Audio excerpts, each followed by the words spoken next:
one of the classroom management tools that you have is the ability to help your students reflect on their actions, help them to understand their thinking and how their thinking influences their actions. And I think that that is it not only helps you manage the classroom, but it also helps the student learn and grow as a person. Because what you're doing sometimes is you're putting a mirror up to them, because they may say one thing, oh, I got to get my grades up, I got to get my grades up. But when they're in the classroom, they're talking, or they're not engaged. So I mean, those two things, like they're out of order. You're contradicting yourself. And when you allow a student to see that put that mirror up in front of them, hopefully, it doesn't work all the time, but hopefully, ideally, they look at themselves and they start to think and think deeply about their actions and what it is that they want out of your classroom. That's classroom management. Check this one out. Got scolded for telling a kid that apologies are meaningless if the behavior doesn't change. Okay, let me see what the problem is here. After the umpteenth time I had to tell a freshman, okay, we're working with freshmen. That's gonna that's gonna pull on your patience. How much patience you got? Freshman to stop talking, being disruptive, and him saying, sorry, I told him that an apology without a change in behavior is meaningless. That's beautiful. I love it. I love it. Think about that. An apology without change in behavior is meaningless. The kid really seemed to take offense to that. Truth hurts sometimes, and admins seem to agree, because in their mind, it's the same as telling the kid they don't matter.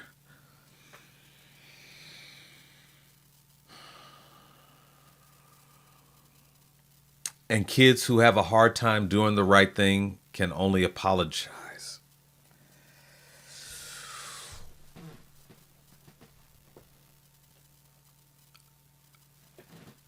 Let me back up and make sure that I got that right. Admin says it's the same as telling the kid they don't matter, and kids who have a hard time doing the right thing can only apologize. Apparently, it was mean for me to say that.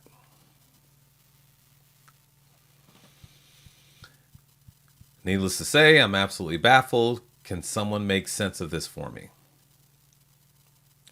And then I guess in the comments, someone mentioned ADHD or whatever.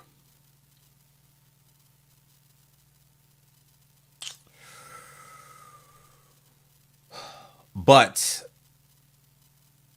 the point is, we have a teacher who's trying to do their job, which is teach, help students learn and grow, accomplish the mission.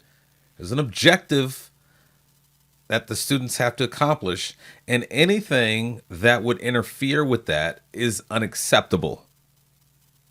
Period. So now we have, working with freshmen, it is challenging.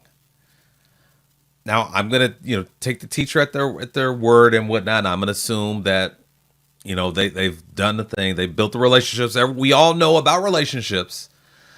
I'm going to assume that this teacher's done the work that they need to do to build relationships, pour into the kids. Hey, I care about you.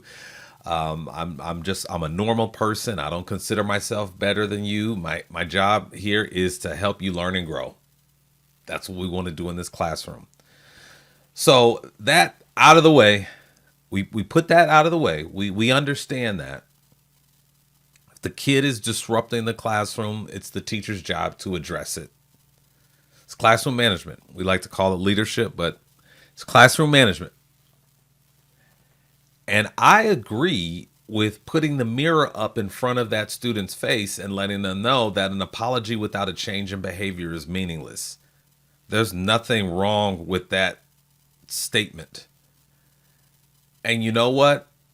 We are all human, and we're going to make mistakes, and that happens. But when we make mistakes and we get the feedback that we need, we're going to get another test to make sure that we caught that feedback, to make sure that we're willing to implement that feedback. So yes, quite possibly it's gonna be necessary to tell the student again. An apology without a change of behavior is meaningless. You're interrupting my class. Please stop. You just can't continue to say you're sorry and then interrupt my classroom. It doesn't work that way. It doesn't work that way in the classroom, and it doesn't work that way in life if you continue to apologize and not change the behavior. I don't understand what the I don't understand this. I don't understand the response of administration. In their mind, it's the same as telling the kid they don't matter. And kids who have a hard time doing the right thing can only apologize.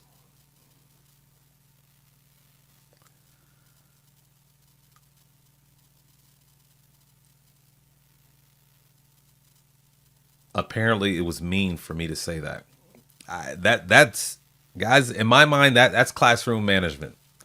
That's a teacher managing their classroom, addressing situations in a really I like when you address student behavior. I like to keep it nice and sweet. Something that they can easily remember. I love this. An apology without a change of behavior is meaningless. I love that.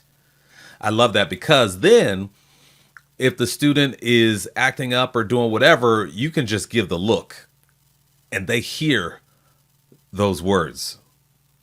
I love it. I love it. It's just really bite size, very memorable. The student has failed this particular test on numerous occasions, and so they've been given the same feedback. An apology without a change in behavior is meaningless.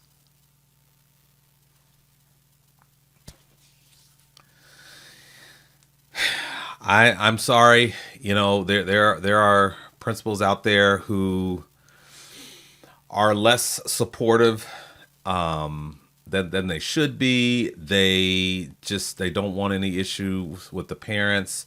You never know. Perhaps they've dealt with the parent before and they just don't want to do it again, and so they'll be weak in the knees and they'll yield to the student over the teacher.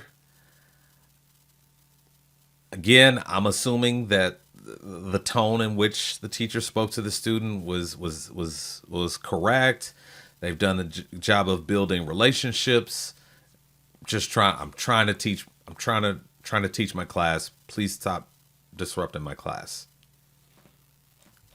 I see nothing wrong with letting the student know about their behavior and letting them know, hey, this it kind of feels to me like you don't mean it when you say that you're sorry. Like that's good character. That's good character education right there. Like how to interact with people. I don't get it. To the teacher here, beneficial focus 3702. I'm sorry. I just hope you're I don't know. I don't know. I hope it gets better.